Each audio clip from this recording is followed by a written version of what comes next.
You know, I have been asked many times to tell the story of how Money Matters came about and, the history of our company and how we came to where we are today.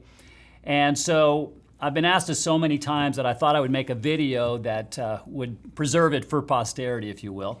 And so I'm going to take this story back to when I was, actually to when my mother was 19, okay? And this was in 1940. And she inherited, in today's money, the equivalent of about $250,000 from her uncle. And she decided at that time, when she was 19, that she was going to invest that money and never have to work again the rest of her life.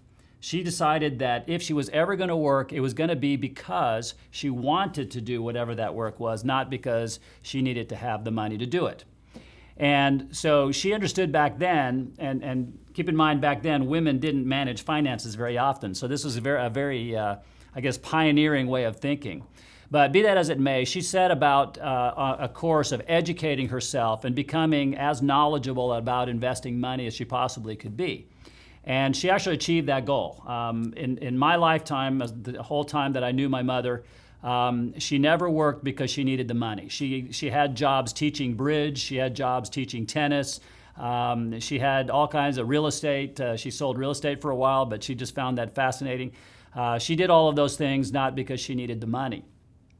Well, in the process of her educating herself, she had this young man, this young boy actually, which was me, that she took with her to all those seminars that she went to, okay? So she would go to bond swap seminars, no money down real estate seminars, all those shorting the market seminars, and guess who she dragged along with her?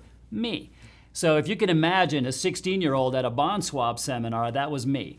Okay, and so over the years of attending all those seminars that she forced me to go to, some of the speakers were very interesting and engaging, and I learned there. Others were really boring, but through osmosis, I kind of got all that. It sunk in. So to a great degree, I guess my mother kind of bred me to become a financial advisor eventually. She also taught me the importance of saving what a percentage of what you make. And throughout my whole life, she made me initially do it. I've kept that habit. I have saved 20% of everything that I've made ever throughout my whole life. I've always done that because of my mom. Part of that education also was that she made me invest the money. So I was investing it also. And I remember in 1973, 74, during that period, a lot of you may remember that, we had a terrible time in the United States. Our economy was on its back.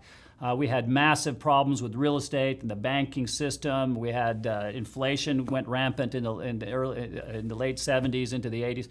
We had a terrible bear market. The market went down 65%.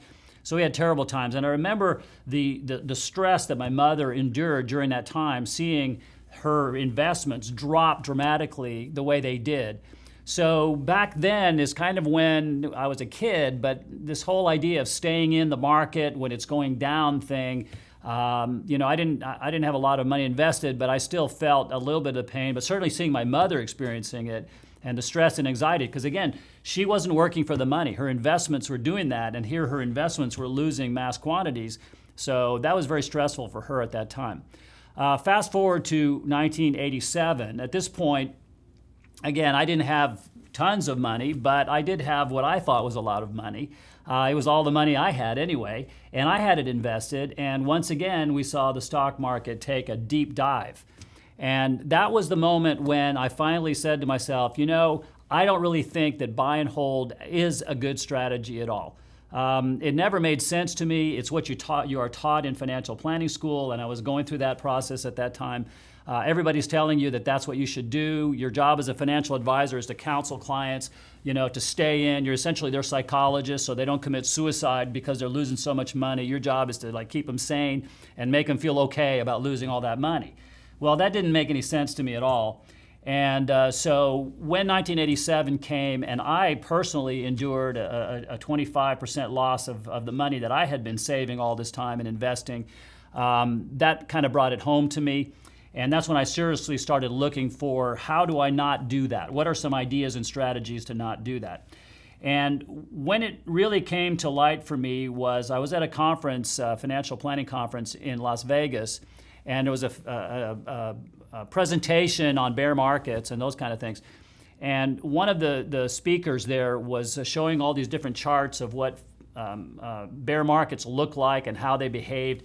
And one of the things that he had on there was the genesis of our exit strategy, which I won't go into the detail of, but every slide he put up there had what eventually became our strategy on it, but he never talked about it. And I looked at that and I thought, wow, every single time, every bear market, it predicted every one of them that he's showing up on those slides. So I went back came back to Dallas, and of course this was before the internet, and so I liked that strategy that I thought might work. And so what I did was I went to the library and I photocopied the closing price of the stock market going back to 1929. So this was 19,000 trading days, and it actually was in the library. I found it. It was several different places actually. And then what I did was I took all that data and I entered it into Lotus 123. Some of you may remember Lotus 123. That was before Excel. And I entered it all in there. I put our exit strategy formula in there, and I made it a variable so I could play with it. And through the process of going back and forth, I basically came up with the final version of what I thought would be a viable strategy to use. Now, of course, I had never implemented this with a client. I'd never used it on myself. I'd never done it. So this was great. But I know, as you do, that when you backtest something and it worked in the past, that doesn't mean it's going to work in the future. So I was confident that because it's mathematical that it would work, but I was not 100% confident. Well, now I'm in my career and I'm doing things, and we have the Y2K bear market came along. And of course, our trigger with our strategy was hit on October 12th of 2000. Which was just before the market really tanked. The tech bubble had kind of burst earlier than that, but the overall market, the S&P, didn't start truly tanking until right about where our trigger was hit. And so at that time, we had clients, and we did move some of our clients out, but because we'd never done it before and we didn't have the confidence in it, we didn't do it with everybody. But as the bear market got worse, we slowly moved more and more clients out of the market. But it validated that the strategy would have worked had it been fully implemented. So then we fast forward again to 2007. Now at this point, in November of 2007, we had full confidence in our strategy. It worked. Had we implemented it fully, it would have worked even better. But anyway, so in 2007, when we hit our trigger, we told all of our clients we're getting everybody out right now. And I'll never forget that day when it happened. It was a big deal. So we implemented it, and for the clients that did what we asked of them, and we got them out of the market, we did not participate in that bear going forward. So a little bit of a background as to where our strategy came from.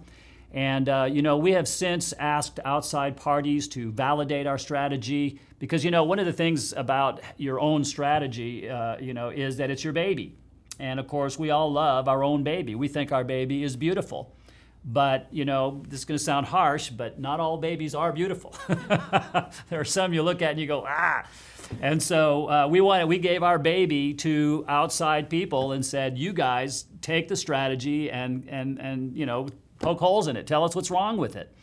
And no one that we've had look at our strategy has been able to tell us that it's a bad strategy. The only thing they've been able to tell us is that what could happen is that you could have a false alarm, and if you do, you will underperform. Well, you know what? We can live with that. I would rather underperform than lose 50, 60% in a bear market. To me, that's an easy trade-off. It's a no-brainer for me, and I think it is for our clients as well.